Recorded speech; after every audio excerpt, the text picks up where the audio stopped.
Most cameras today have a slow motion option. And so if you go into your camera mode, you'll see something that just says slow motion. You'll notice up here a number here. This is the slow motion screen, and you see this is framing at 240 frames per second. Now, the normal frame rate is about 30 frames per second. So this would have 8 times the number of frames in the same time interval. So if we're playing it back at 30 frames per second, then it'll play back over 8 times the time frame. In other words, at 1/8 the speed of the actual natural action. So look over here for your slow-mo, and then you can activate that. And let's go ahead and just look at um, some options here. So a normal camera frames at 30 frames per second. All right. And so again, we're at 240 frames per second there. That we have a lot more information, a lot more data. We sometimes refer to this as a high-speed camera. A high-speed camera, that can be a little confusing because high-speed cameras are making things, videos that are slow motion. The point there is that if you get a lot of frames in the same time interval, you can make things appear slower. So here's this picture kind of gives you some graphics. Here's a person going across the Badwater in Death Valley, and we can see that over here at 15 frames per second, that there's tremendous motion blur. By the time we get to 60 frames per second, things are pretty clear. Um, 30 frames per second, a little bit of blurriness, but here's the idea over here that the human eye, sees, if it sees 30 frames per second, it's going to appear like fairly normal or smooth motion, unless you're dealing with something which is going extremely fast, or there's great acceleration on. If we're throwing the tennis ball down, you can see that there's some motion blur here at 60 frames per second. If I took twice as many frames at 120 frames per second, then it would be clearer. And but also the playback, if you're playing this back at 30 frames per second, it would be 1/4 the speed of just the 30 frames default. So, this is called Newton's cradle, and this is just a device for looking at momentum and conservation of momentum. So you can see as I drop the ball right there, you can see it going in slow motion here. Something to be impossible to really analyze well with normal 30 frames per second. So, but at 240 frames per second, you can see all of the interaction of the various different objects.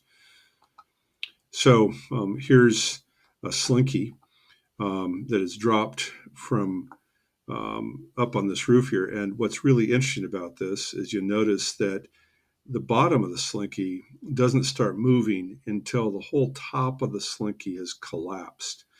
Okay, so that's one perspective. Here's one done just in the lab with a metal slinky. And you'll notice the same type of phenomenon is that if you watch right here, notice the bottom there stays pretty constant. As soon as it drops, boom, then the whole thing starts to fly. And again, there's some interesting physical principles you could discuss there that you wouldn't be able to discuss if you didn't have the slow motion, or you wouldn't be able to see what's going on. In this one right here, we have a candle which we're blowing out. And there's going to be some fumes and so forth up here, a lot of carbon and so forth. And notice that the flame started the candle burning again, even though it never actually touched the wick. But you wouldn't be able to see that if you didn't have the slow motion. Or in this one here, which has there's some volatile gases inside this sparkless bottle, and the reaction is very, very rapid. However, if you slow it down, as you're going to see in this one right here, we'll put basically a match up at the top. So there's a match we're putting in right there, and then you can see the flame spreading all throughout that. Normally, it's so fast you just could not even be able to analyze. And the cool thing is we can go back and we can watch and we can go frame by frame. And then also on your playbacks, on your if you put something in your frame you can click on it here and say, I'd like to play back even slower. So right now we're going to play it back at 1/4 speed. And so now it's 1/4 of a slow motion movie. And now watch how slow it is. Here, you're really watching frame by frame. So the reaction is very quick. But if I'm playing it back slow motion and then 1/4 of that, then the real time on this is going to be about um, 1/32nd or 30 times the seconds, the 1/32nd, the normal speed. But again, it allows you to see details that otherwise would be impossible to notice. So for biological processes, slow motion is great too.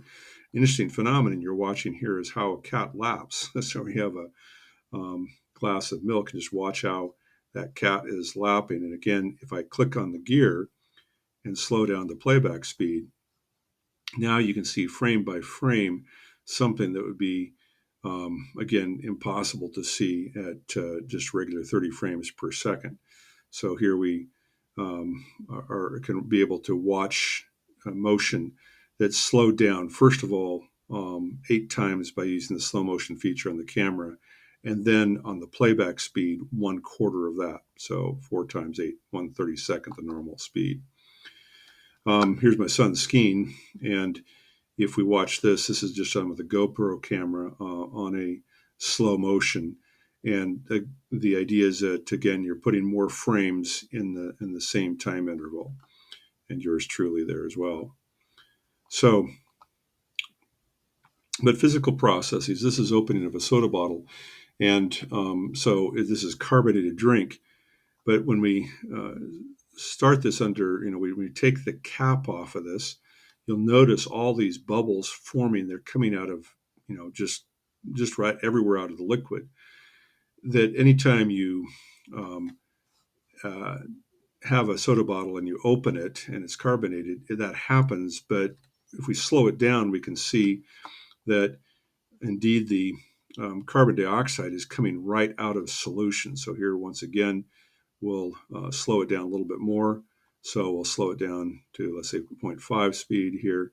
And now you can really clearly see what's going on there. All these bubbles coming out of just right out of solution. So the carbon dioxide was dissolved, and now it's degassing or going from a dissolved state into a gaseous state. So there's many different things you can do. I have a couple, just examples here that I did not take these movies myself, but it allows you to visualize and analyze things that would otherwise be impossible to see. So have fun playing around with your slow motion feature on your camera.